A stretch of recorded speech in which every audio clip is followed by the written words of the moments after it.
Hare Krishna. Welcome everyone. Please extend humble obeisances. All glories to Srila Prabhupada. Very happy to be back with all of you after 2 weeks. I hope you all had wonderful Janmashtami celebrations and Srila Prabhupada Vyasa Puja celebration. Let's begin by chanting the Mangalacharan prayers. Om Ajnana Timirandasya Jnananjana Shalakaya Chakshurunmilitam Yena Tasmai Shri Gurave Namaha Shri Chaitanya Manobhishtam Sthapitam Yena Bhutale Swayam Rupaha Kadamahyam Dadati Swapadantikam Vandeham Shri Guru Shri Yuta Padakamalam Shri Gurun Vaishnavamscha Shri Rupam Sagrajatam Sahagana Raghunathanvitam Tam Sajivam Sadavaitam Savadutam Parijana Sahitam Krishna Chaitanya Devam Shri Radha Krishna Padan Sahagana Lalita Shri Vishakhanvitanscha Nama Om Vishnupadaya Krishna Pristhaya Bhutale Srimate Bhaktivedanta Swamin Iti Namine Namaste Saraswate Deve Gauravani Pracharine Nirvisesha Shanyavadi Paschatya Deshatarine Namo Mahavadanyaya Krishna Prema Pradayate Krishnaya Krishna Chaitanya Namine Gaurtashe Namaha He Krishna Karuna Sindhu Dina Bandho Jagatpate Gopesha Gopika Kanta Radha Kanta Namastate Tapta Kanchana Gourangi Radhe Vrindavaneshwari Vrishabhanusute Devi Pranamami Hari Priye Vanchakalpatarubhyascha Kripa Sindhubhya Vacha Patitanam Bhavanebhyo Vaishnavebhyo Namo Namaha Jai Shri Krishna Chaitanya Prabhu Nityananda Shri Advaita Gadadhara Shivasadi Gaura Bhaktavinda Hare Krishna Krishna Krishna Hare Hare Hare Rama Rama Rama Hare Hare. We are going to start a new chapter today, chapter 5. Krishna consciousness or karma yoga action in Krishna consciousness. This chapter, okay, before we do that, let's start Mangalacharan.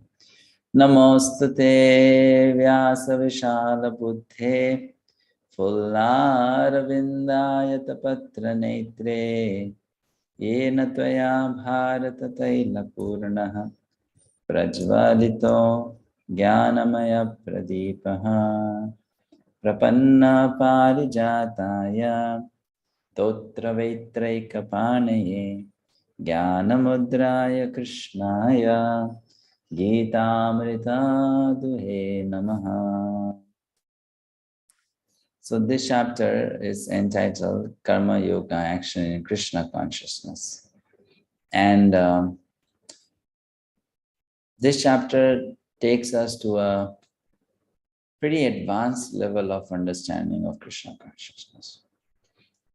This is like chapter 3 plus chapter 4 makes chapter 5. In chapter 3, Krishna told Arjuna, you should perform karma yoga. In chapter 4, then Krishna told Arjuna, you should act with this knowledge, transcendental knowledge. So when a person performs his duties with the knowledge given in chapter 4, or you can say that knowledge given in chapter 2, 3, and 4, then that kind of work and that kind of consciousness is explained in chapter 5. So for many of us, this will be only theoretical understanding as of now.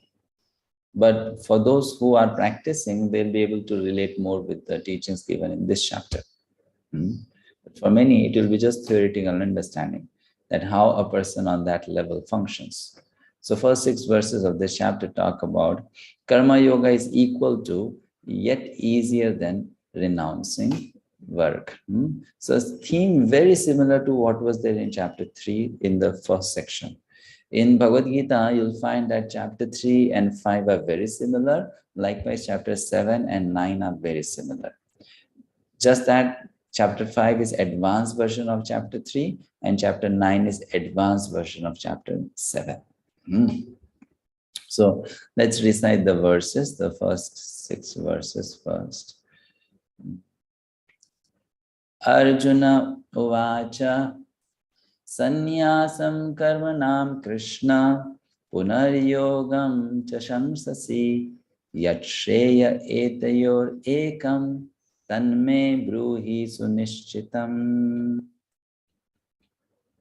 Shri Bhagavana uvacha sannyasah karma yogascha nishreyasa karavubho tayostu karma sannyasat karma yogo vishishyate. Next verse. Geyah sanitya sannyasi yo na dveshti na kankshati nirdvandvo hi mahabaho sukham bandhat pramuchyate. Sankhya yogo prithak balaha pravadanti na panditaha ekam apyasthita samyak ubhayor vindate phalam. Yat sankhya prapyate sthanam yat tad yoge rapi gamyate ekam sankhyam cha yogam cha yah pashyati sapashyati. Sanyasastu mahabaho dukkham aptum ayogataha yoga yukto munir brahma na chirena adhigacchati. So going to text 1. It's a question of Arjuna, very similar to the question he asked in chapter 3, first 2 shlokas. The same old doubt. What is that? Should I work or should I renounce? Arjuna uvacha sannyasam karmanam krishna punaryogam chashamsasi yatshreya etayorekam tanme bruhi sunishchitam. He says, first you tell me to take sannyas, then you tell me to work. In this way, you're not telling me one thing, you're confusing me. Yatshreya etayor ekam. Ekam means one. So tell me one thing. Tanme bruhi sunishchitam. First, you decide what I should be doing, and when you are sure, then you tell me. Don't tell me 2 different things, what I should do and what I should not be doing. So here Arjuna is confused yet again. Arjuna said, "Oh Krishna, first of all, you asked me to renounce work, and then again you recommend work with devotion. Now, will you kindly tell me definitely which of the 2 is more beneficial? Which of the 2 is more beneficial?" So let's read this.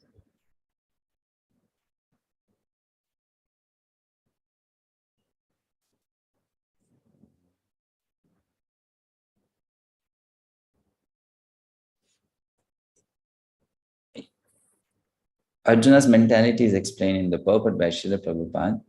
In other words, he thinks that sannyas or renunciation in knowledge should be altogether free from all kinds of activity, because work and renunciation appear to him to be incompatible.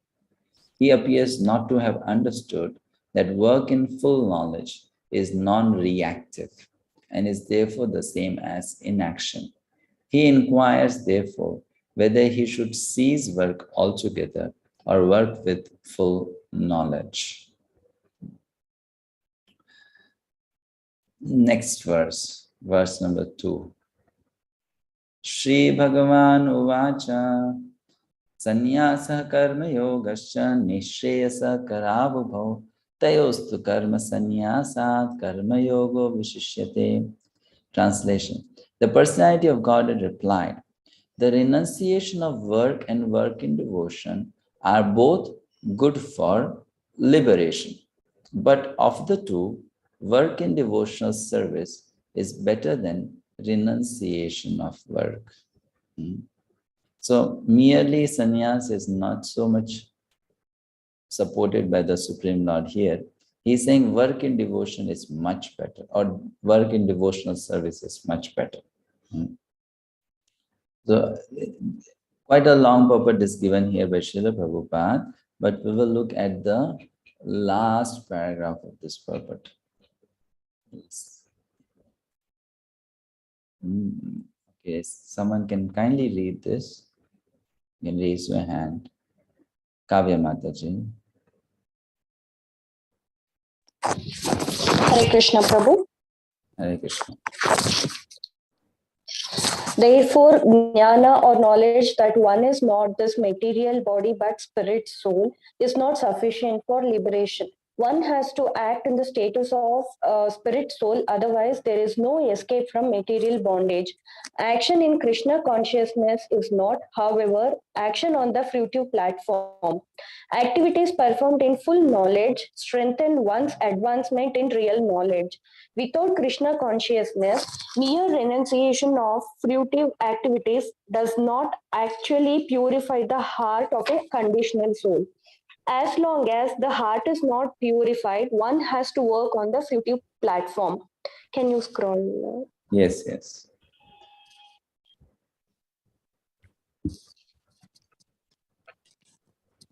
But action in Krishna consciousness automatically helps one escape the result of fruitive action so that one need not descend to the material platform. Therefore, action in Krishna consciousness is always superior to renunciation, which always entails a risk of falling. Renunciation without Krishna consciousness is incomplete, as is confirmed by Srila Rupa Goswami in his Bhakti Rasamrita Sindhu 1.2.258. All right. Thank you. Hare Krishna. Hare Krishna. Yes. The next paragraph can be read by someone else. Sonali. Hare Krishna.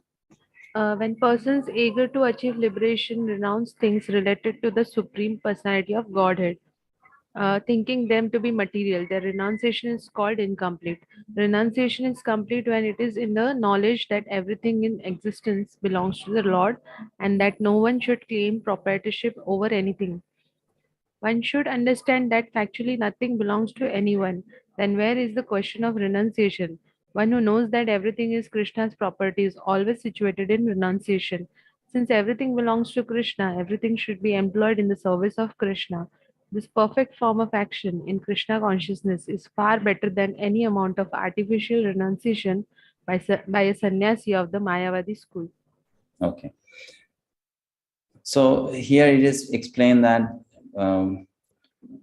one should apply the knowledge in the practice, and application of knowledge in practice means I should work with the understanding that Krishna is the supreme enjoyer, and that is as good as sannyas.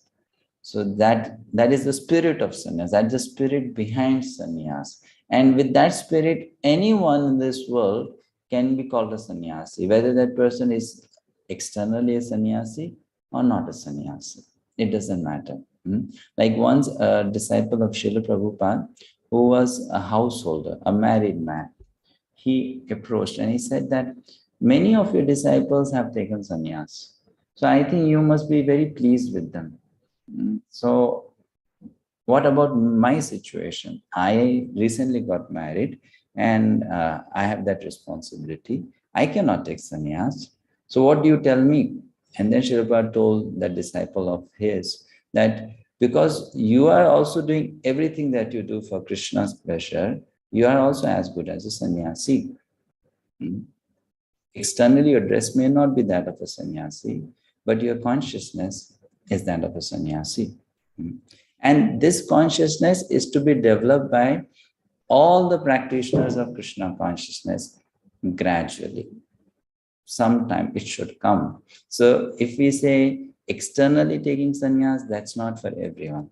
But internally taking sannyas, that is for everyone. Externally, not everyone is supposed to do that, but internally everyone is supposed to do that. And more emphasis is given on that internal state of consciousness. And what sannyas basically means, it's very clearly explained here by Srila Prabhupada. Nothing belongs to me, everything belongs to God. That is sannyas. That is sannyas. It's not running away from the world or escaping, from the responsibilities that one has. It just means that you see things in proper light. That's called sannyas. Next verse. Geyah sanitya sannyasi yo na dveshti na kamshati nirdvando hi mahabaho sukham bandhat pramuchyate. One who neither hates nor desires the fruits of his activities is known to be always renounced. Such a person, free from all dualities, easily overcomes material bondage and is completely liberated. O mighty armed Arjuna.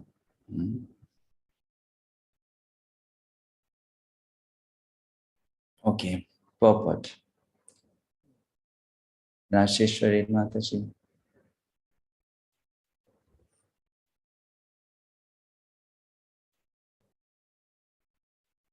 Are you talking, Mataji? Rasheshwari Mataji.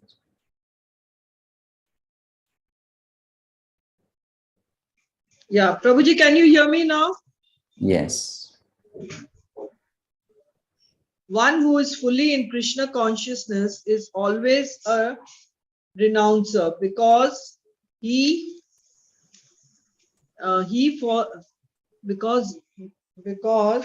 feels neither hatred nor desire for the results of his actions.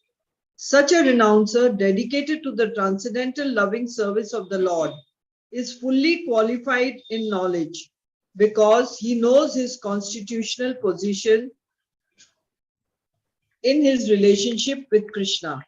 He knows fully well that Krishna is the whole and that he is part and parcel of Krishna. Such knowledge is perfect because it is qualitatively and quantitatively correct.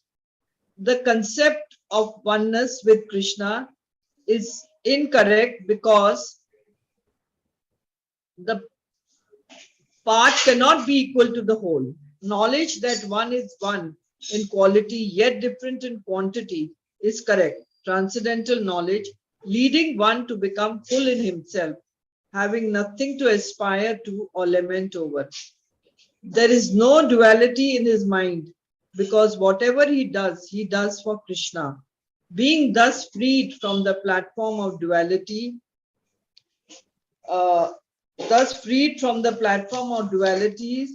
he is liberated even in this material world. Yes. Hare Krishna. Hare Krishna. So that person does not desire, that person does not hate, that person continues to execute one's duties. If a person does not do that, and a person gives up sense activity or sense engagement, then there is a chance of later on getting attracted towards sense activities and having a spiritual fall down. This chapter explains the concept of, our desires, our present desires, very much being influenced by our past lives. We'll discuss this more in detail in the next section, that why are we forced to act in a certain way? This was already asked by Arjuna in chapter 3, and then Krishna told to Arjuna, Kam Esha, Krodh Esha, Rajoguna Samudbhavaha. So if you remember there, we discussed a term called Vasana, Sanskar, right? We discussed that. So we need to first understand the problem very well. Then we can work on the solution. In our present life, in whatever situation we may be in, whatever kind of body we have, whatever occupation we have, the relationships that we hold, and the responsibilities that we carry out, it is all basically an imposition on us based on our past lives and based on our past desires, which means we are very much helplessly carrying out things because of our past thinking, whatever we used to think in the past. Though we may apparently believe that I am doing everything and I'm independent, but that is not so. The term conditioned soul or 𝗪𝗶 means that every moment we are basically being bombarded by the three gunas of material nature to act in a certain manner. In a very helpless way, we keep on acting in that manner. And that forces us to, produce new karma, and that new karma will then lead to future reaction, good or bad, either way, right? So if a person's heart is not pure, a heart being impure means what?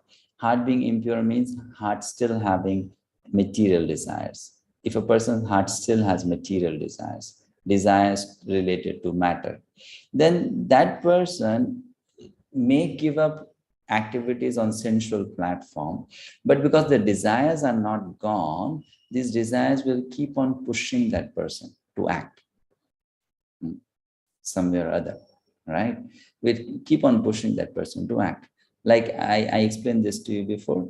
If Arjuna says, Krishna, I go to the forest and I become a Brahmana, beggar. And Krishna will tell Arjuna, what do you think you'll do in the forest? I'll beg for alms.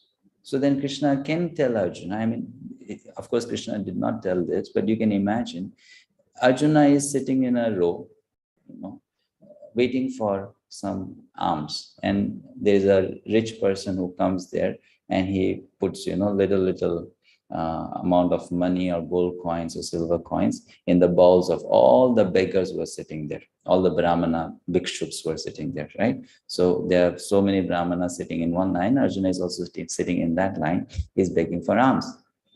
Now let's say if any of those Brahmanas manipulates the money that was received by another Brahmana, let's say he steals some money from there and then says, no, this is mine. This was not given to you. It was actually given to me, but by mistake, the coin fell in your bowl. It was meant for me. In that situation, what will Arjuna do? Krishna is telling Arjuna, in that situation, again, the Kshatriya inside you will wake up. That there is injustice happening here and I am a Kshatriya. So I should punish the wrongdoer. So now you are not ready to punish those who are demoniac kings, but there in the forest, you'll start punishing the Brahmanas because that's what your nature is. You'll not be able to, you'll not be able to see injustice happening in front of your eyes because you are a Kshatriya by nature, that's in your blood, right? So how can you help that nature? You cannot. So you continue to act as a Kshatriya here in the battlefield. Likewise, whatever nature we have from our past lives, we are forced to act as per that nature. And if we give up that nature, without purification of heart, then it will come back to us. And in that way, then we may end up committing something wrong, very much against the scriptural injunctions. So here we have an exercise for all of you to discuss. It's a simple question. I'll put you in groups and you can discuss this. I'll give you a not long time, maybe 5 to 6 minutes. And you discuss why this is going to lead to ill consequences. If a person's heart is not pure, what will be the outcome of premature renunciation? you may think there is only one answer to this question, but actually if you discuss, you'll find that there may be a lot of ill consequences because of this one thing. People taking to renunciation without being mature enough. Okay, so how many participants we have? 52. Let's make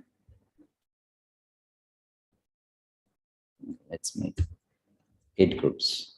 And you have to make a group leader, right? Each group can have a group leader.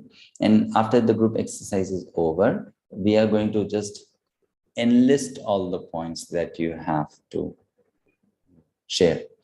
So each group can share 1 point at a time. Then we go for 1 round of sharing, then we go to the second round of sharing if there are more points. Fine, so here you go. Let me give you 6 minutes for discussing.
Welcome back. So those who are group leaders can raise their hands and contribute the points. Yes, Guru Mayam Prabhu. Hare Krishna Prabhuji, I'm representing group number 5. Some of the points that I will be mentioning, like if we leave the renounce order when we are not ready, then there is a chance that it will wear off our desire and it will fall down from our the sannyasi's order, and because it will lead to some improper activities also, and this may lead also some bad examples to the people who want to follow that path. For example, 1 point is enough. Okay. All wrong. All right. Second, Paramita.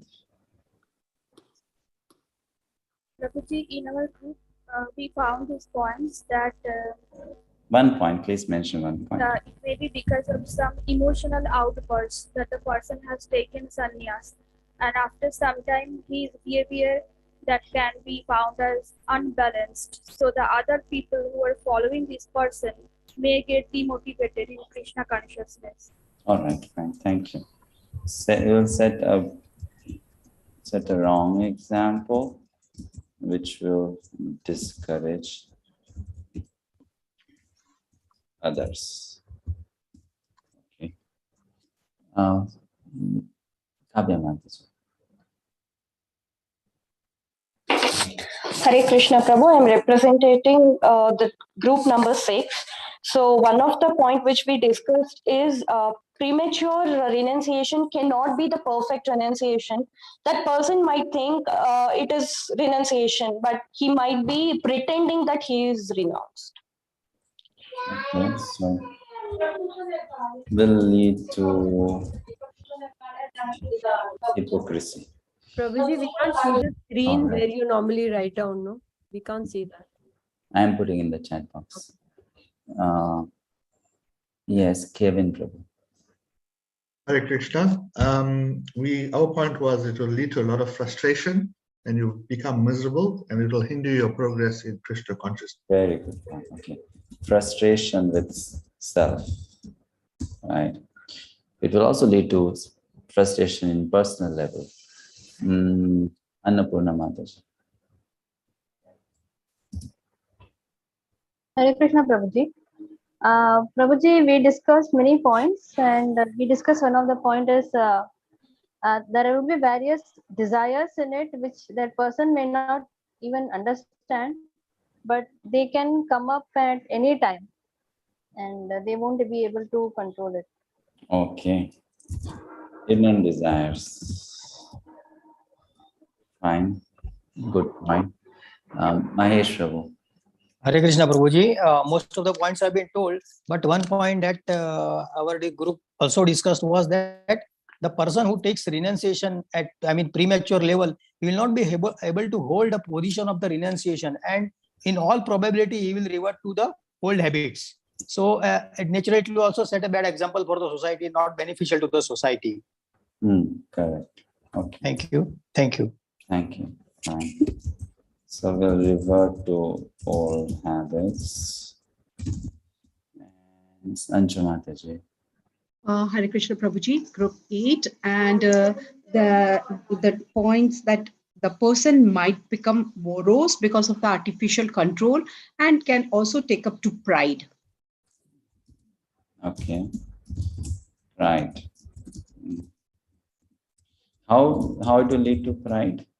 Because when it is artificially controlled, then he might think, oh, I have done such, I have control, I have so much of control over my senses. Like, look, others have not so much of control and I can do it. So that might lead to the proud, like feeling pride, because it should be a naturally coming in, but when it is not naturally, he is imposing on himself. So he might think that I can control, the others are not able to control. See others, like people in general also, if you see, they don't touch money. They are saying, no, we don't touch money. But when others are other people like who also indulge with money for Krishna consciousness, they take no. These people see them. They are still dealing with money matters, and they are not perfect monks or perfect renunciators. Okay, fine. Thank you. We had, I think, 9 groups, so only 7 groups have raised their hand. What about others? Harnit Mataji? Prabhuji, my group is already over, but there was one point which I thought nobody has spoken about, so I thought I'll add that. Yes. So, if the person is not renounced organically or properly, then his behavior or his conduct with his fellow sannyasis also will not be up to the mark, the way it should be. Okay. Fine. So inappropriate dealings with peers. Kavya Mataji. Yeah, we have one more point which we discussed as a group. One is because of the premature renunciation, one's mind will not be free. Always that will be in stress, and always there will be eager to achieve, eager to fulfill their desires. So mind will not be free. Yes. Also, even other people will be able to find artificiality in that person's conduct. Because a person can cheat few people, but a person cannot cheat everyone, right? And then there's another important point actually, which you did not mention. Because that person is artificially renouncing, that person is not going through the right path to actually purify the heart. So even though that person is externally showing my heart is pure, that person is not actually going through the process of purification. So even after so many years or decades or lifetimes of, let's say, show off, the consciousness of that person will still remain dirty. So much of hard work put, so much of time spent, so much of energy put, but then the heart did not become purified. So there won't be any purification of heart. So better is that you have some patience, wait for some time, actually work on yourself, purify the heart. And then once that is done, then fine, take the renunciation, right? Padma Mataji. Slightly deviating from the point, apologies, Prabhuji, but for people like new devotees who are trying to understand this and trying to undergo purification by chanting and reading and learning about Krishna and understanding him a bit more, in this process, obviously wearing a tilak or, a devotee dress or kantimala and trying to follow the 4 regulative principles, we're not quite there, but we are using certain aspects of it. But we are also very new, so we might be prone to making aparadhas. So should we wait until we've reached that point before we start wearing the tilak and, external manifestations? Because we might be actually sending a wrong message if we are in the process, know that, but make mistakes. Others might misinterpret us. Yeah, so that's a good point, what you said. But here, you see, we are not talking about accepting lifestyle of a Vaishnava. Here we are talking about accepting the dress of a sannyasi, which is very different from just putting on tilak or wearing kantimala. It is true what you said, that with that also comes serious responsibility. If I'm putting on tilak, then my behavior, my action should also be up to the mark, right? Because I'm putting tilak, I'm representing myself as a Vaishnava.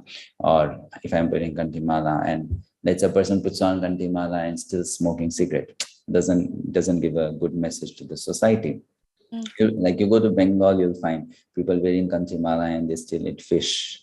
So if you ask them, why do you eat fish? They'll say it is 𝗪𝗲𝗹𝗹. It is a fruit from water. It's not really an animal, it's a fruit from water. So that kind of behavior is also wrong. Yes, truly correct. But then here we are talking about more serious representation of sannyas, like actually taking to the sannyas order of life, wearing the dress of a sannyasi, and still the heart is not pure. Principle applies to the lower stages of renunciation as well, that if my heart is not pure and I'm trying to pretend that I'm there, that is not good. However, that differentiates one from a sincere practitioner who knows I'm not pure, but is practicing to be pure. And while he's practicing, is also slowly and slowly adopting the signs and the symbols and the dress and the lifestyle of someone who is pure. But that is gradual, right? Slowly and slowly. Okay, I'm sure I can from tomorrow have all those practices which are required to put on a Vaishnava tilak. So I'll start putting on a Vaishnava tilak. Or I'm following all the rules which are required for wearing a kantimala. So I can start putting on kantimala, right? Isn't it? So gradually we can take to those stages. All right, so good points. Some more point was there in the chat box. He'll create more karma for himself. Very true. And will also not be a good example. Yes. So if someone engages in sinful activities, then is actually messing up one's life. Further messing up one's life. So you wanted me to share the points. These are the points.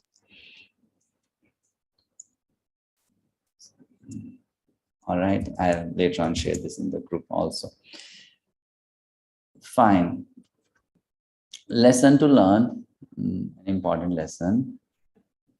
Don't deny desires, neither kill them, try to purify them. The process is to purify them. Don't kill them, don't deny those desires. Purify them or fulfill them in the right manner, in the prescribed manner. So that is much more appreciated. Now, another discussion we can have. If you have still some questions, let's take them later, not now. So a celibate monk, brahmachari or sannyasi, must hate women if he wants to remain free from attraction towards them. Is this true? If not, why?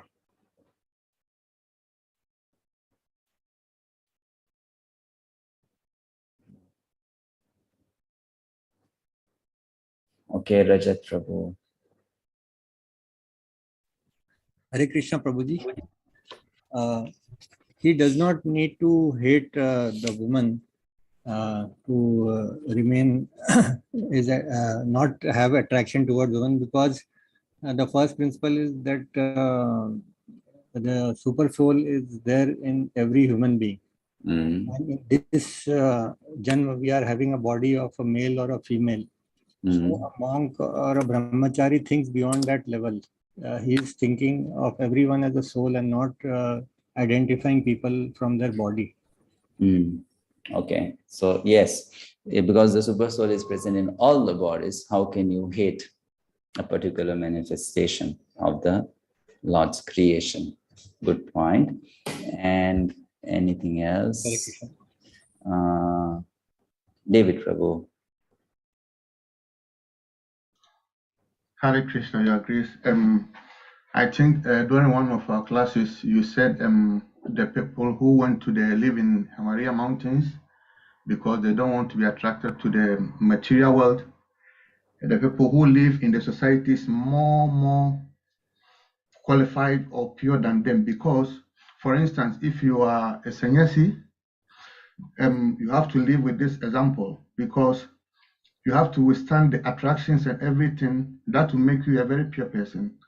Because if you cannot withstand them, then I don't think you are right sannyasi or something. Because you don't have to hit a woman because you are a sannyasi, because you have to look into the soul. The soul, there's no difference between a male or female. So I think a sannyasi, you don't have to hit a woman. All right, thank you, Prabhu. Any other different point? Srinivas Gopal Prabhu. Hare Krishna Prabhu, Dhanal Pranam Prabhuji. Prabhuji, I take an example of Bhaktivedanta Saraswati Maharaj, that when a girl want to speak to him, because he didn't hate, but he said he followed the rule, but he don't want to speak to her alone. So when for a sannyasi woman, they can consider as a mother, but at the same time they should follow the rules also to be away from women. Yeah, that's fine. So why not? Why not hate? The question is why not hate, right? The question is that. Ashok Prabhu. Can I, Prabhuji? Prabhuji, my points are two. One is that when we say the sannyasis should be away from women or should hate, it is not true. Because if they do this, always we tell in Gita that we should try to control the senses. Here, if he hates women, he is not able to control the senses. He is accepting the defeat at the initial stage also, that I am not able to control the senses. And secondly, this will put women as a source of dereliction or means hindrance in the spiritual advancement. So that message also should not go. And plus, if the sannyasi controls the senses, there is no reason why he should not see or interact with the woman. Yeah. Okay. Fine. Can I? Yeah, coming to you, Prabhu. Sureka Mataji. Hare Krishna Prabhuji, it will be well explained by just a line, Pandita Samadarshina. Pandita Samadarshina. All right. Mahesh Prabhu. Actually, Krishna is the Swami and we are all gopis. So, considering that logic, we are all of the same sex. So, where is the question of hating the same sex people? So, we are also female. Swami is only Krishna. We are all gopis. So, there is no question of hating. Yeah, so basically you mean to say that all are servants of Krishna and all are Prakriti and Krishna is the only Purusha. Yes, so please. Then there should not be any hatred. Fine, but then we are talking not about a person who is on that level yet, right? So someone is a practitioner, not on that level yet. So in the practicing stage, how hating can be wrong. That is a perfect stage, and not everyone is on that perfect stage yet. Yeah. Not everyone will be on the perfect stage on the first day itself. Correct? Like a person starts the process of yoga, takes to the path of yoga or Krishna consciousness. So it's not that on the first day itself that person will climb to the top of the ladder. Yes, but gradually Bhagavan, move on. So while that person is moving on, making progress as a sadhaka, as a practitioner, then how hating will become a hindrance or will become an obstacle? because it is not a Devi Sampatti, it is a Asuri Sampatti. Yona Dveshtina Kankshati. Bhagavan Shri Krishna has Okay, told so in you say Adhyay that the quality of hatred is a demoniac quality. Yes, Fine. please. All right. Kavita Mataji. Hare Krishna, Prabhuji. I feel if it's a celibate monk, then he would definitely have the knowledge about super soul and soul, and he would understand that Atma or the soul has no gender. So he would be seeing them equally, not as a hindrance, because if he hates, he's binding himself with some karmas and not following the true knowledge. Okay, good. 2 more points I'll say. Kavya Mataji. Hare Krishna Prabhu. So my point is, if someone or brahmachari or sannyasi is having that hatred feeling, he cannot go in the path of pure consciousness or pure devotion. He will not get. It will be like barricade. So he will stop his mind always. It is also kind of stress he will get. Okay. Fine. Neha Mataji. Hatred will lead to attachment, Prabhuji. Very good. So it will lead to negative attachment. There's positive attachment, there's negative attachment, right? So I think Dhananjay too also mentioned the same point in the chat box, that hatred and attachment are 2 sides of the same coin. One is positive, the other is negative. One is positively dwelling on a subject matter, the other is one is negatively dwelling on a subject matter. But ultimately one is thinking about it. Correct? So that way, the consciousness is not pure. It is still imbued with those kind of thoughts. And so why that hatred comes? Because we are now talking, though we are talking about sannyasi, there is a lesson in it for each one of us. Why a sannyasi or brahmachari may start hating women? Think about it. Because that person thinks this is an obstacle in my path to attain the goal. That's what generally the mentality is, right? This is an obstacle, right? This is an obstacle. So that kind of mentality we also have. There are certain things that we consider as obstacles on reaching our goal, isn't it? Here we are taking an example of a sannyasi and brahmachari, and we are telling, okay, a woman is an obstacle. So that person starts hating women. For someone, food might be an obstacle. For someone, sleep might be an obstacle. Correct? For someone, money might be an obstacle. For someone, luxurious life might be an obstacle. Correct? Isn't it? So for different people, there will be different obstacles. And because I know that is an obstacle on my path of progress, I start to dislike it, or I start feeling a sense of hatred towards it. And that is unhealthy. Why? Because the problem is not in that obstacle or that object which is creating the obstacle. The problem is my attachment to that object. The problem is not that object. The problem is my attachment to that object. That is the problem. How would that object be a problem itself? Because if it is a problem for me, it is not a problem for someone else. If that object would have been a problem, then that object would have been a problem for everyone, right? But then that object is not a problem for someone else. It's only a problem for me. And that's because of my attachment to that object. So we have to here understand, we need to purify our consciousness and our attachment to objects of attachment which we have, which we think as obstacles, rather than just running away from those objects.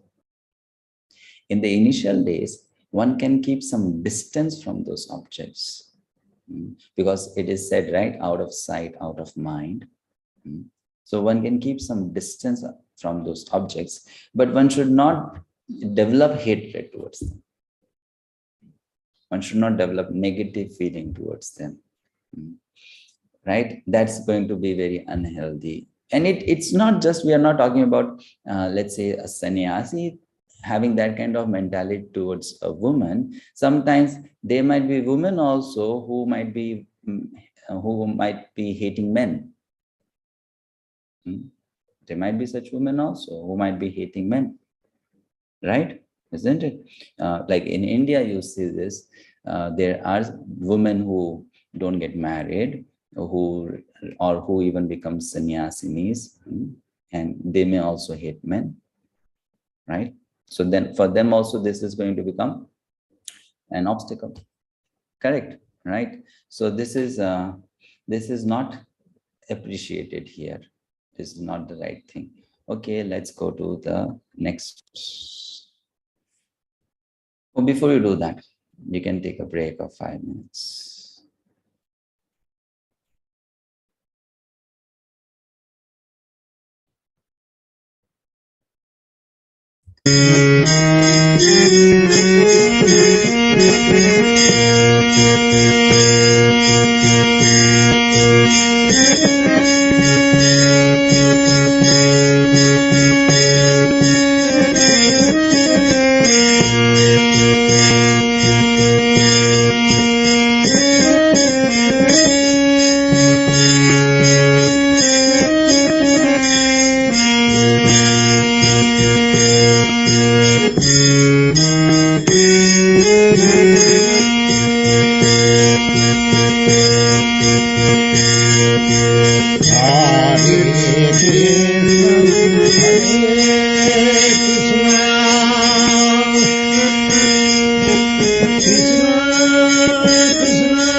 Okay, welcome back.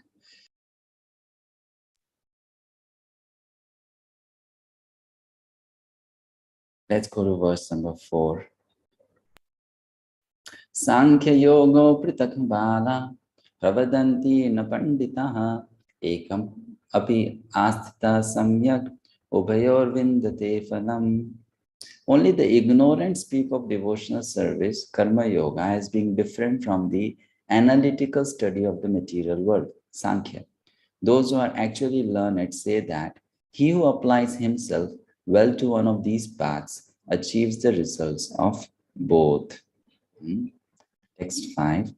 Yat sankhya prapyate sthanam tad yogerapi gamyate ekam sankyam cha yogam cha yaha pashyati sapashyati. One who knows that the position reached by means of analytical study can also be attained by devotional service, and who therefore sees analytical study and devotional service to be on the same level, sees things as they are. Okay, so someone can kindly read from here. Guru Mayan Prabhu, read from here.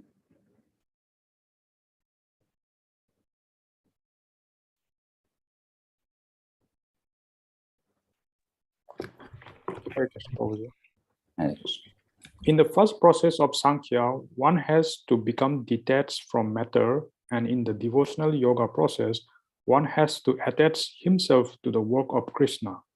Factually, both processes are the same, although superficially one process appears to involve detachment and the other process appears to involve attachment. However, detachment from matter and attachment to Krishna are one and the same. One who can see these things are as they are. Hare Krishna.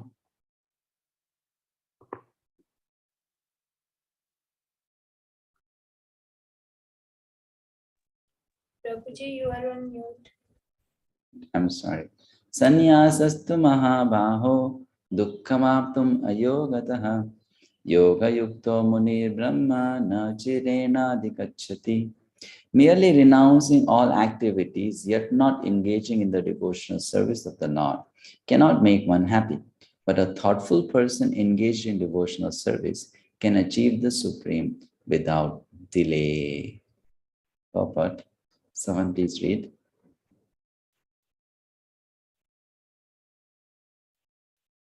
Anju Mataji. There are two classes of sannyasis or persons in the renounced order of life. The Mayavadi sannyasis are engaged in the study of Sankhya philosophy, whereas the Vaishnava sannyasis are engaged in the study of Bhagavatam philosophy, which affords the proper commentary on the Vedanta Sutra. The Mayavadi sannyasis also study the Vedanta Sutras, but use their own commentary called Sariraka Bhashya, written by Shankaracharya. The students of the Bhagavad school are engaged in the devotional service of the Lord according to Pancharatrika regulations, and therefore the Vaishnava sannyasis have multiple engagement in the transcendental service of the Lord. Because their studies become very tedious, they sometimes become tired of Brahman speculation, and thus they take shelter of Bhagavatam without proper understanding. Consequently, their study of Srimad Bhagavatam becomes troublesome. Dry speculation and impersonal interpretation by artificial means are all useless for the Mayavadis sannyasis. The Vaishnav sannyasis who are engaged in devotional service are happy in the discharge of their transcendental duties, and they have guarantee of ultimate entrance into the kingdom of God. The Mayavadi sannyasis sometimes fall down from the path of self-realization and again enter into material activities of philanthropic and altruistic nature, which are nothing but material engagements. Therefore, the conclusion is that those who are engaged in Krishna conscious activities are better situated than the sannyasis engaged in simple speculation about what is Brahman and what is not Brahman, although they too come to Krishna consciousness after many births. Thank you.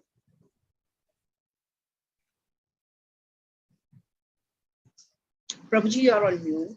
Sorry, we'll see a quick view of the difference between Sankhya and Yoga as mentioned in these three verses, 4, 5, and 6. Sankhya Yoga or Karma Yoga. The aim of Sankhya Yoga is to find the soul of existence, which is Super Soul or Lord Vishnu. And the aim of Karma Yoga is to render service to the Super Soul. So Srila Prabhupada says, one process is to find the root, and the other process is to water the root. If you are watering the root, naturally you have already found the root, isn't it? Then only you are watering it. So being engaged in bhakti includes the fruits of jnana or knowledge. Some people, they only like to discuss, only like to inquire, only like to academically study. Like they will study the Vedas to know what is the truth. They have this burning desire. I want to solve the mysteries of life. But even after so much of academic study, they don't really apply the teachings in their life. So they're only finding the root. What is the origin of everything? What is the source of everything? Who is God? What is the purpose of life? But then they don't engage in it. Better than that, much better than that is, okay, once you have found that, then you water the root. Then you engage in the process of actually making that tree green and full of fruits, isn't it? Right? Focus. In Sankhya Yoga, the focus is material detachment. In Karma Yoga, the focus is spiritual attachment. When someone is trying to become spiritually attached, material detachment will naturally occur. It's just like if you have something in your hand and you want to pick up another object. So one way of doing it can be you first drop what you have in your hand and then you consciously try to lift the other object. The other thing is that you just try to lift the other object, so automatically what you are having in your hand will fall off, isn't it? Correct? It will happen simultaneously, right? So that's what is explained here. Spiritual attachment, if you try to develop spiritual attachment, material attachment will automatically evaporate, will go away. The nature of Sankhya Yoga is it's very difficult, but the nature of Karma Yoga is easy. Why Sankhya Yoga is difficult? It forbids sense activity. It stops you from working actually. You can't do this, you can't do that, you cannot have this kind of job, you cannot have that kind of job. But Karma Yoga, it allows active engagement of the senses. Right? So, like giving an example, if you take the approach of Sankhya Yoga, then you cannot have online classes on platforms using Zoom, mobile phone, laptop, because this is all material energy. Cannot have all these things, right? But then Karma Yoga, okay, you have these things, use them positively, productively in Krishna consciousness. So it is pretty easy for common people, right? For common people, it's an easier path. So Sankhya Yoga can be for some exceptional people. But for common people, Karma Yoga is the path. But though it's for common people, it will give the same result, which Sankhya Yoga will also give. Same benefits, right? So this is what Krishna explains here. Now, why we need to understand these things thoroughly? Let me tell you something. There are people who are outside ISKCON and they think that the teachings that Srila Prabhupada gave in ISKCON are very basics. Because if you look at Srila Prabhupada's teachings, he is so different from the orthodox sadhus of India, you know, who would follow thousands of rules. You cannot eat this in this month, you cannot do this on that day, you cannot travel at this time of the day, you cannot do this, you cannot do that, you know, you can't have this vegetable, this fruit, right? So many thousands of rules and regulations they would follow. But Srila Prabhupada, he cancelled out all of them. And he only kept the most important one, the principal ones. And he gave more emphasis on the primary thing. What is that? Always remember Krishna, never forget Krishna, right? So his teachings are very simple, with not those complexities which are found in different organizations, traditional organizations claiming themselves to be followers of Sanatana Dharma. So those people may say that what you are practicing or what you are following will not give you the highest benefit. It will not take you to the highest goal. It is good for beginners, for people who are at basic level of spirituality. But if you want to ascend to higher levels of spirituality, then you need to do a lot extra. Right? They will say so. Even they will say that because Srila Prabhupada wanted ISKCON to be a universally accepted organization, a universally accepted society, and a standard which can be followed by all kinds of people from all backgrounds, he kept it simple. He didn't make it complicated because he knew people from Africa, from Australia, from America, from Russia, from China, from Arabic countries, and from India, all are going to come together. So there has to be a common platform, right? So he made it very simple. But then that's good to join in the beginning, to start with. But that's not going to take you to the highest level of spiritual realization. And in this way, people may confuse us, may try to distract us from the path which has been given. But when we study Bhagavad-gita thoroughly, we will understand that though it is simple, very, very simple, it is potent enough to take us to the highest goal. Why? Because Srila Prabhupada, he emphasized a lot on the essence, not on the details. The extra details, you know, he kept the essence only. Okay, this is the essence, you do this much, that's sufficient, right? So he allowed that, and that actually we can see in people's life. It brings that transformation. However, that transformation takes some time. Next section, Nishkama Karma Yoga, verses 7 to 12. Okay, let's first chant these verses. Yoga yukto vishuddhatma vijitatma jitendriyaha sarva bhutatma bhutatma kurvannapi nalipyate naiva kinchit karomiti yuktamanyeta tattvavit pashyan shinvan spishan jigran nashnan gachan swapan shwasan pralapan visrijan grirnan unmishan nimishan napi indriyan indriyartheshu vartanta iti dharayan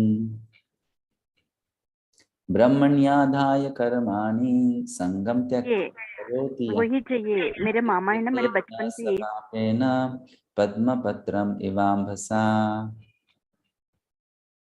kayena manasa buddhaya kevalerindriyerapi yoginah karma kurvanti sangam tyaktatma shuddhaye Yuktah karma phalam tyaktva shantimapnoti naishtikim ayuktah kamakarena phale sakto nibadhyate. Now these verses are advanced version of how a Nishkam Karma Yogi should be. How he should engage in different kinds of activities. While engaging in those activities, still remain detached, right? So this verse says, 7th, one who works in devotion, who is a pure soul and who controls his mind and senses, is dear to everyone, and everyone is dear to him. Though always working, such a man is never entangled. Purport. Harneet Mataji. Hare Krishna Prabhuji. One who is on the path of liberation by Krishna consciousness is very dear to every living being, and every living being is dear to him. This is due to his Krishna consciousness. Such a person cannot think of any living being as separate from Krishna, just as the leaves and the branches of a tree are not separate from the tree. He knows very well that by pouring water on the root of the tree, the water will be distributed to all the leaves and branches, or by supplying food to the stomach, the energy automatically distributed throughout the body. Because one who works in Krishna consciousness is servant to all, he is very dear to everyone.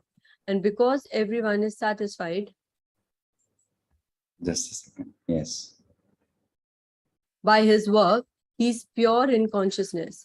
Because he is pure in consciousness, his mind is completely controlled. And because his mind is controlled, his senses are also controlled. Because his mind is always fixed on Krishna, there is no chance of his being deviated from Krishna, nor is there a chance that he will engage his senses in matters other than the service of the Lord. He does not like to hear anything except topics relating to Krishna. He does not like to eat anything which is not offered to Krishna. He does not wish to go anywhere if Krishna is not involved. Therefore, his senses are controlled. A man of controlled senses cannot be offensive to anyone. One may ask, then why was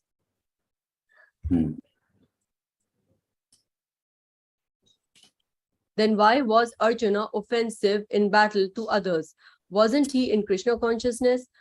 Arjuna was only superficially offensive because, as has already been explained in the 2nd chapter, all the assembled persons in the battlefield would continue to live individually, as soul cannot be slain. So spiritually, no one was killed on the battlefield of Kurukshetra. Only their dresses were changed by the order of Krishna, who was personally present. Therefore, Arjuna, while fighting on the battle of Kurukshetra, was not really fighting at all. He was simply carrying out the orders of Krishna in full Krishna consciousness. Such a person is never entangled in the reactions of work. All right. Thank you. So now,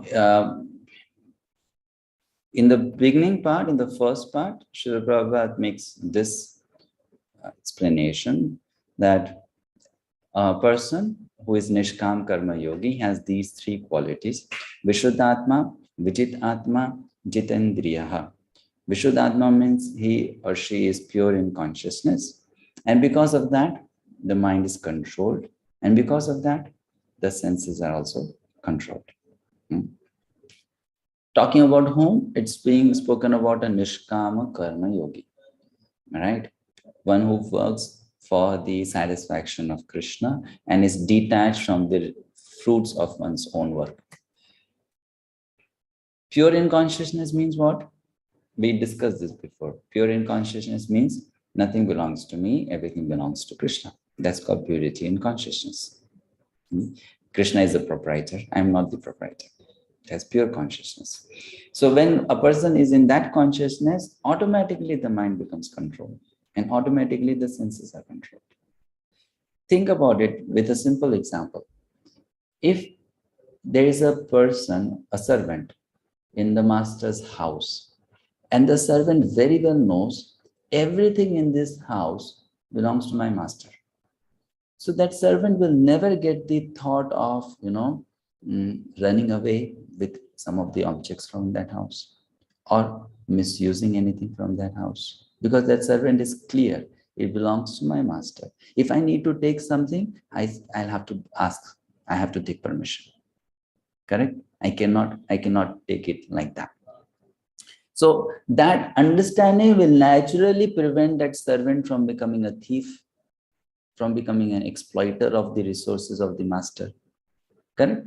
Will prevent the servant from becoming a greedy fellow. Naturally. Means just that understanding will prevent that person from developing wrong thoughts, wrong desires, wrong qualities. Just that understanding will safeguard. Correct? And when that understanding goes away, then all the anarthas, unwanted things start attacking the heart of that person. Unwanted things can be called here as anger, greed, lust, envy, pride. Isn't it? So Krishna is explaining here, and Prabhupada is further enlightening. If one has developed pure consciousness, automatically the mind will become free from all bad things. Naturally. One doesn't have to put efforts for that. One doesn't have to put extra efforts for that. And then the senses will also become controlled by themselves naturally. And then further, he explains this point, which you can see in the translation.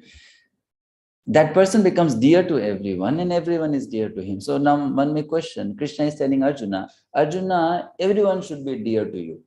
Arjuna may say, but all these people I'm supposed to kill them. How can I kill people who are dear to me? If they are dear to me, I cannot kill them. I have to see them as my enemies. Then only I can kill them. But here you are asking that everyone should be dear to you. So how can I punish someone who is dear to me? How can I kill someone who is dear to me? Isn't it? So then here, Sripad, what does he say about that? You can do that if you have proper understanding of who these people are and who you are.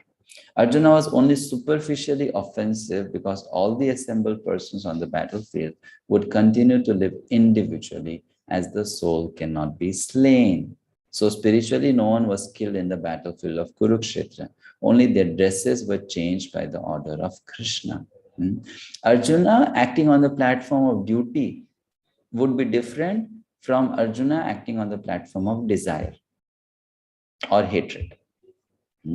To give you an example, let's say there is a teacher and there is a student.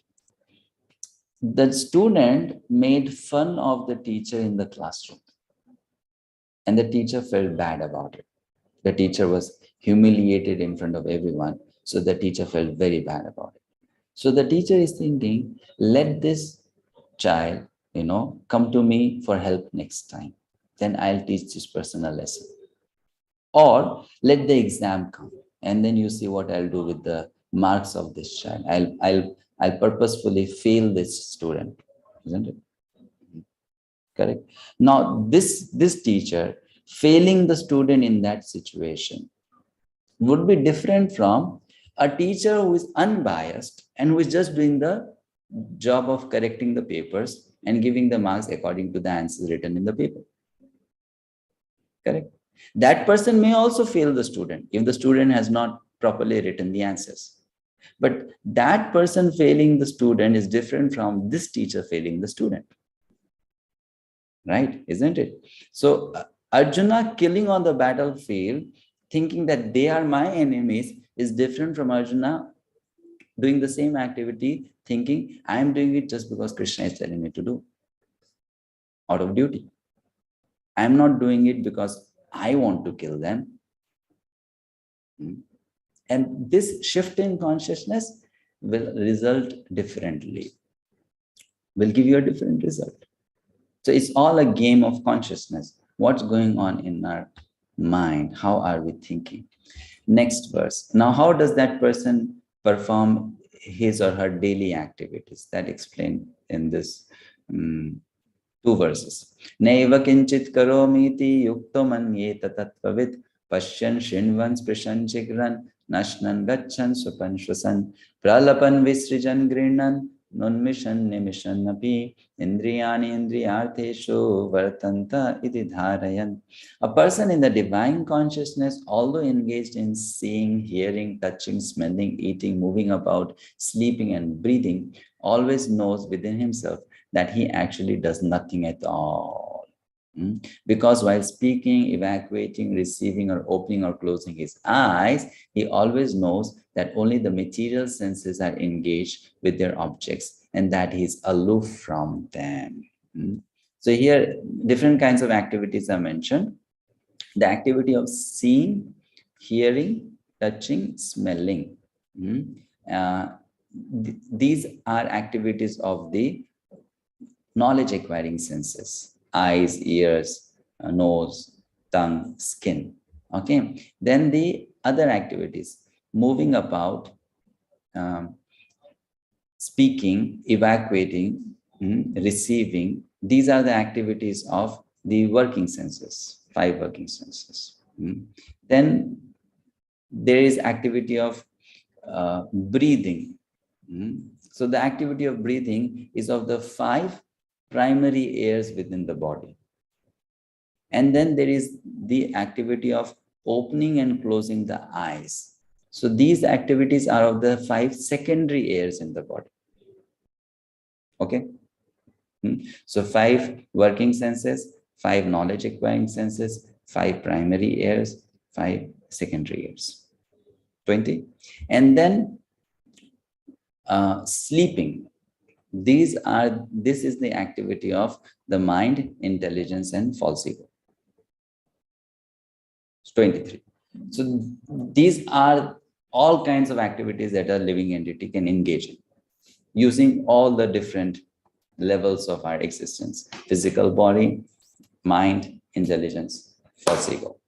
And a person who is a Nishkam Karma Yogi, how does he engage in these activities? While engaging in these activities, the person thinks in this way that my body is acting, I am not acting. I am not doing all these things, my body is doing these things. My body is coming in touch with the objects of senses. I am not really coming in touch with them. Someone please read this purport. Rajat Prabhu. Hare Krishna Prabhuji.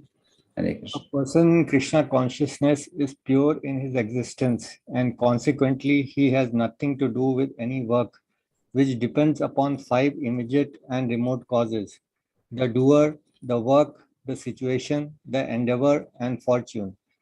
This is because he is engaged in the loving transcendental service of Krishna. Although he appears to be acting with his body and senses, he is always conscious of his actual position, which is spiritual engagement. In material consciousness, the senses are engaged in sense gratification. But in Krishna consciousness, the senses are engaged in satisfaction of Krishna's senses. Therefore, the Krishna conscious person is always free, even though he appears to be engaged in affairs of the senses. Activities such as seeing and hearing are actions of the senses meant for receiving knowledge, whereas moving, speaking, evacuating, etc. are actions of the senses meant for work. A Krishna conscious person is never affected by the action of the senses.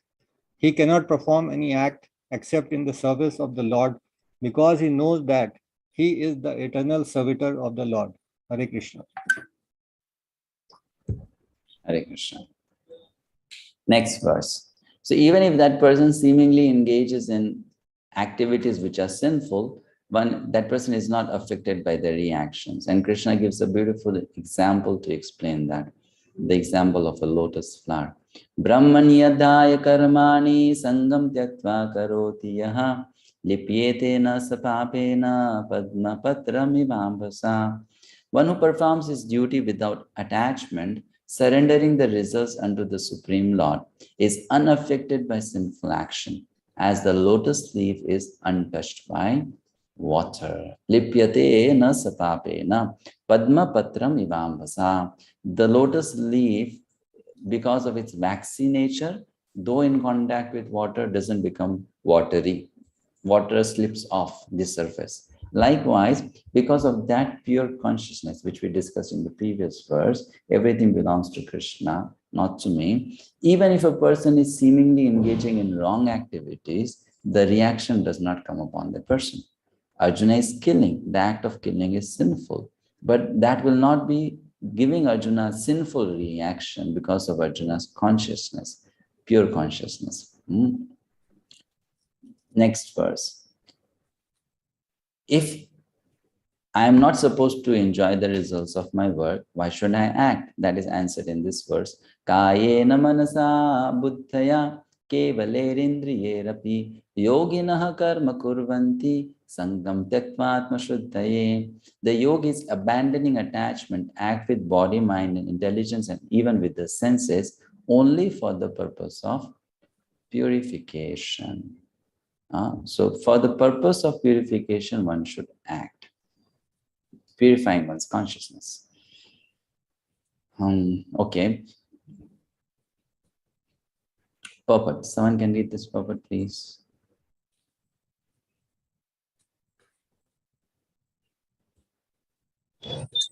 Hare Krishna Prabhu. Vijay Krishna. Hare Krishna Prabhu. When one acts in Krishna consciousness for the satisfaction of the sense of Krishna, any action, whether of the body, mind, intelligence, or even the senses, is purified of material contamination. There is no material reactions resulting from the activities of a Krishna conscious person. Therefore, purified activities, which are generally called sadacharya, can be easily performed by acting in Krishna consciousness. Sri Rupa Goswami in his Bhakti Rasamrita Sindhu describes this.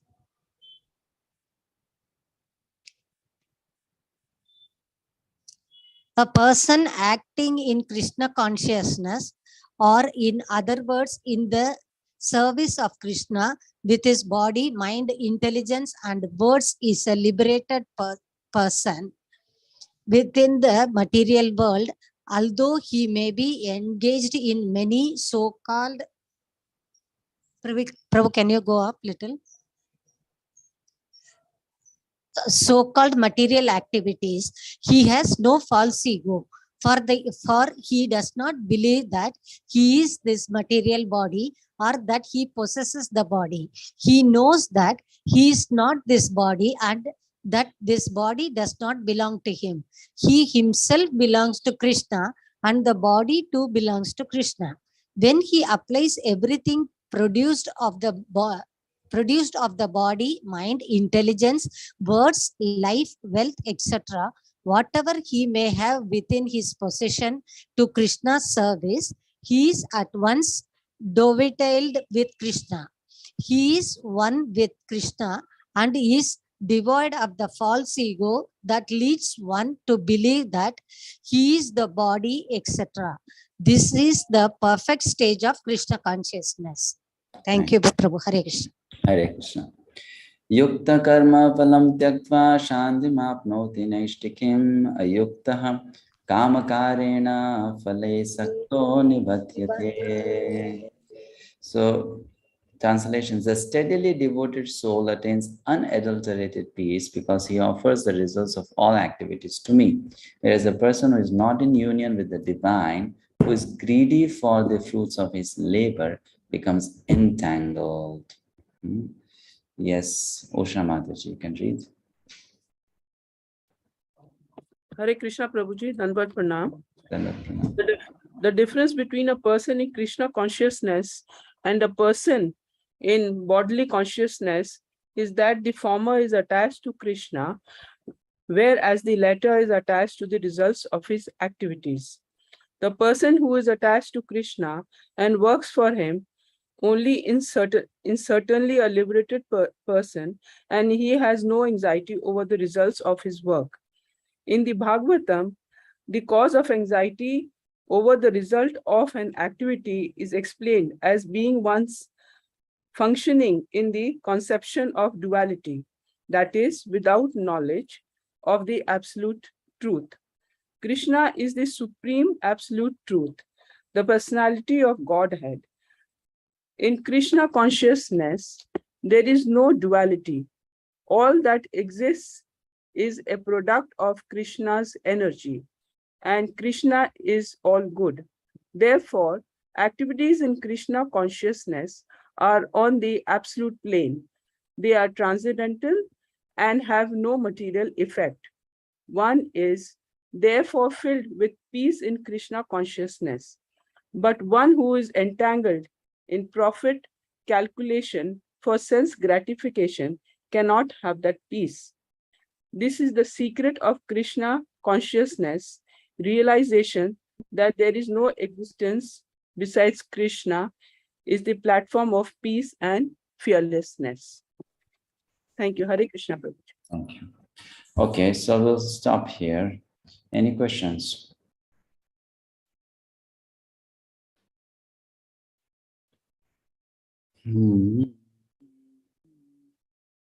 Paramita.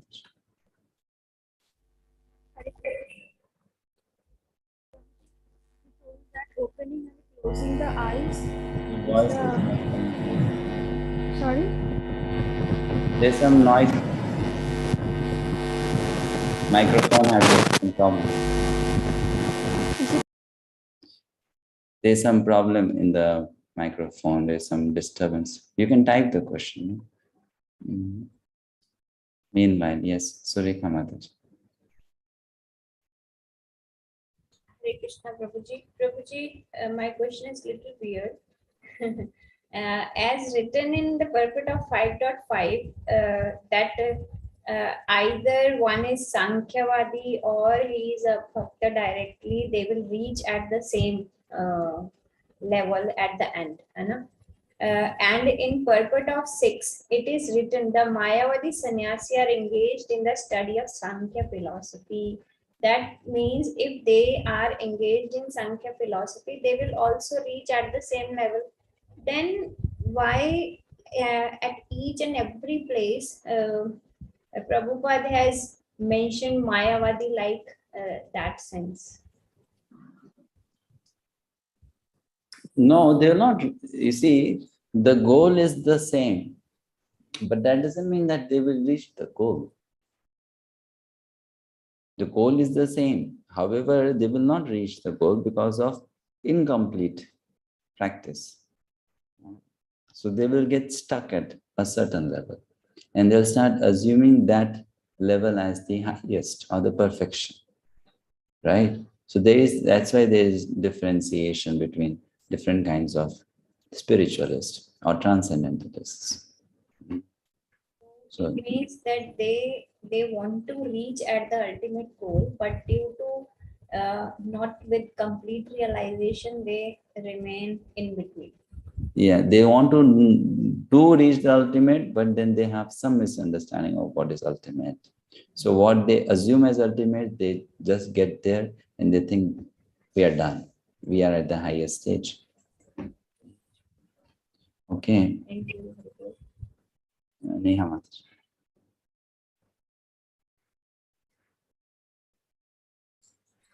Hare Krishna Prabhuji.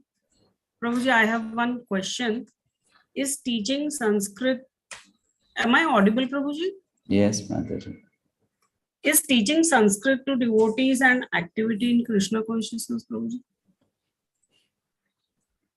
Well, it depends on with what consciousness you teach Sanskrit. Why you're teaching Sanskrit. Just teaching Sanskrit cannot be activity in Krishna consciousness. Because only the knowledge of Sanskrit doesn't make one a devotee of Krishna, no? Ravana, Hiranyakashipu, they spoke in Sanskrit, right? They did not speak in English or German or French. They spoke in Sanskrit. So the language doesn't make one a devotee. So if the purpose of my studying Sanskrit or my teaching Sanskrit is, with the help of this language, I would like to better study this scriptures in which Krishna has given knowledge. Then that's dovetailing my knowledge of Sanskrit for the cause of Krishna consciousness. Otherwise, what's the point? Right? That language itself is not going to help us. Okay, Guru Mayam Prabhu. Hare Krishna, Prabhuji. Prabhuji, is there any subtle difference between the Niskama Karma Yoga and Bhakti Yoga in Krishna? No, Bhakti Yoga and Karma Yoga in Krishna consciousness. Among these three, is there any subtle difference? Is there? And also, could you please tell me in which category it falls, the part in which Narottama Das Thakur's Diksha Guru, Lokanath Swami, and Ayendra Prabhu, in the part they choose, in which category it falls? Thank you. The difference between Karma Yoga, Nishkam Karma Yoga, Bhakti Yoga, all that we'll discuss in chapter 6. So please wait for chapter 6. There are differences. They are not fully same. And well, you mentioned two personalities, Narottama Das Thakur's Guru and Ayendra Prabhu. I don't know why you mentioned these two names only. But anyway, so these are practitioners of Bhakti Yoga, because they belong to a parampara, bona fide Vaishnava parampara, which is teaching Bhakti Yoga. So they are practicing Bhakti Yoga. Pure Bhakti Yoga. Okay, Mahesh.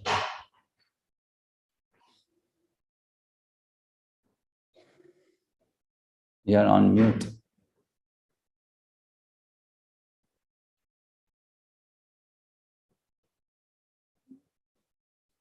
Am I audible, Prabhuji? Yeah.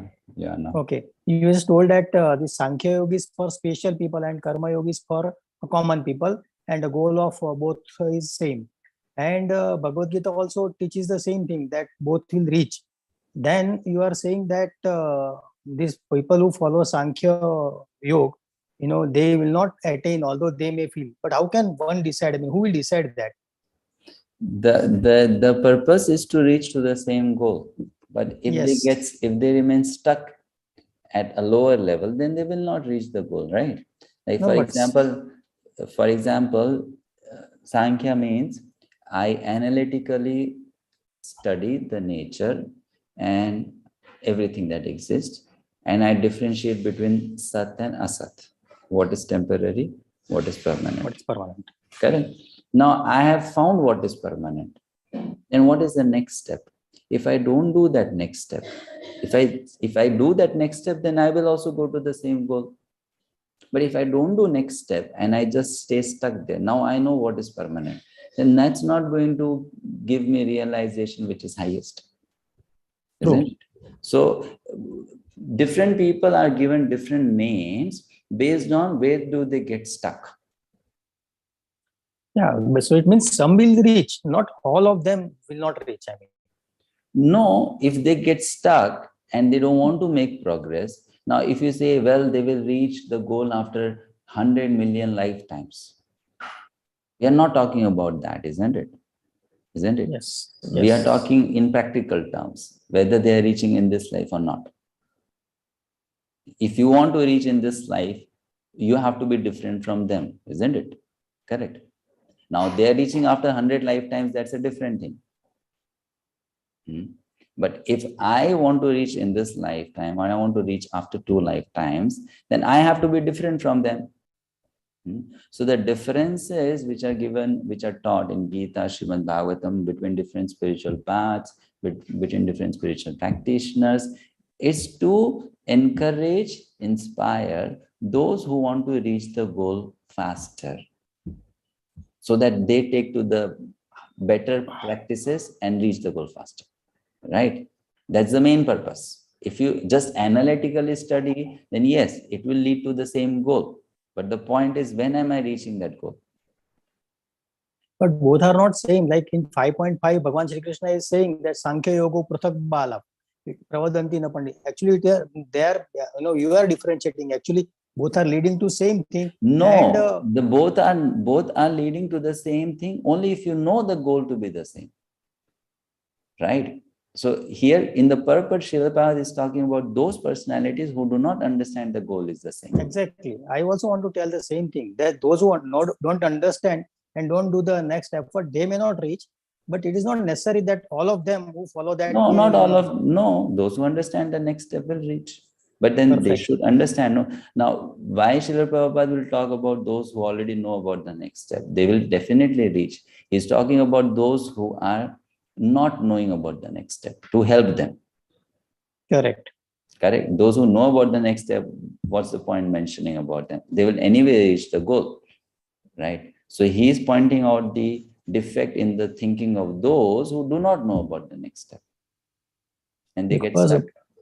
Because Sri Krishna is also telling that Jnana Yogi is actually better. That's what he has mentioned in, I think, chapter 8. Yeah, he mentioned Jnana Yogis are better. But then there he is comparing Jnana Yogis not to Nishkam Karma Yogis. In chapter 7, when Krishna will mention about different kinds of people who approach him, and he says Jnani is better. So that there he is not comparing Jnanis to Nishkama Karma Yogi. He is comparing Jnani to a Sakam kind of people. Sakam, who approaches Krishna with material desires. So he is comparing to them. Here the comparison is different. Okay, I got your point. Here the comparison is between Nishkama Karma Yogi and Jnani. There the comparison is between Jnani and a normal person who has material desires. Right? So then in that case, a Jnani is better because he is free from material desires. All right. Thank you. Thank you. Okay, we have some questions in the chat. How opening and closing the eyes, the function of the secondary ear, I don't know. I don't know in detail how it functions. I mean, for that, we'll have to study so much about human body and the functioning of the different things in the human body. So there are 5 secondary ears. How do they make the eyes close and open? I would not be interested in spending time to know that so much. Difference between yogis, sannyasis, and jnanis. What is the difference between yogi, sannyasi, and jnani? If you look at the meaning of the word, yogi means one who is connected. Sannyasi means who has given up material connections and is spiritually connected. So yogi and sannyasi is the same, actually. Same. And jnani, again, the word jnani depends on how do you take it. If you take the usual meaning of the word jnani, as is given in Gita, it refers to people who are mental speculators. They only try to manipulate information and try to come to a conclusion. But in true sense, who is a jnani? A devotee is a jnani, a bhakta is a jnani, because a devotee has the real knowledge. Right? So how do you look at that word? If in general, the word jnani refers to mental speculators. Kavita Mataji. Is it acceptable? Yes, it is acceptable. Why is Arjuna seeming to keep getting confused between renunciation of fruits of birth from the previous chapters? He's getting again and again confused. Prabhupada mentioned that in the purport. If you did read the purport, he's getting confused again and again just because he wants Krishna to clarify this subject thoroughly so that people, they understand it well, right? That because it's an important thing in any path of spiritual life, there is always a confusion amongst the practitioners, how much to give up, how much to hold on, right? When is the right time to, renounce, to give up material attachments? People are always having this confusion and doubt. So Arjuna is making it very clear, the foundation. Is Sankhya Yoga the same as the teachings of Lord of Kapila? Yes. If a Mayavadi knows the truth and also practicing for next level, is that he is also converted to devotee from Mayavadi? No. A Mayavadi will not know about the next level. And a Mayavadi can come to know about the next level by association with devotees. Then he can be converted to a devotee. Right? All these names are given to those people who are stuck at a certain level. Like giving an example. You are taking a journey and the destination is a particular city. But while you are taking the journey, you stopped in between. Your goal was the city, the destined city, but you stopped in between. So those who reached that city, how will they call you? Right? Let's say 10 people started going to the same city. They were traveling together. And then one of them decided to stop at one of the intermediate stations. So the person who reached the goal, how will that person call that person? If that person wants to give that person a name. So that person will, if someone says, where is that fellow? Though he was coming with you, I don't see him anymore. So then you will say, well, that person dropped off at this particular station. So then you give that person a name. He dropped off at that station. Correct? Likewise, from a pure devotee's perspective, these terminologies or nomenclatures are there. This is Karma Yogi, this is Jnana Yogi, this is Mayavadi, this is this, because they're dropping off at particular levels of spiritual realization. They are not reaching the ultimate goal. So they are given these names. Right? Giving of names is a subjective thing in many ways, isn't it? Correct? It's a subjective thing. How do you see? Then you give a name. So Mayavadis will never call themselves Mayavadis, correct? Only a Vaishnavas will call them Mayavadis, right? Because that's how the Vaishnavas see them, or Krishna sees them. And a Mayavadi will call a Vaishnava perhaps as a Mayavadi. Right? So it's just like an intelligent person calls a fool, and the fool calls the intelligent person also a fool. So it's, you keep yourself in the center, you compare and you give a name. So this is how the names are given, the terminologies are there. Okay. Fine. Shall we stop here? See you tomorrow.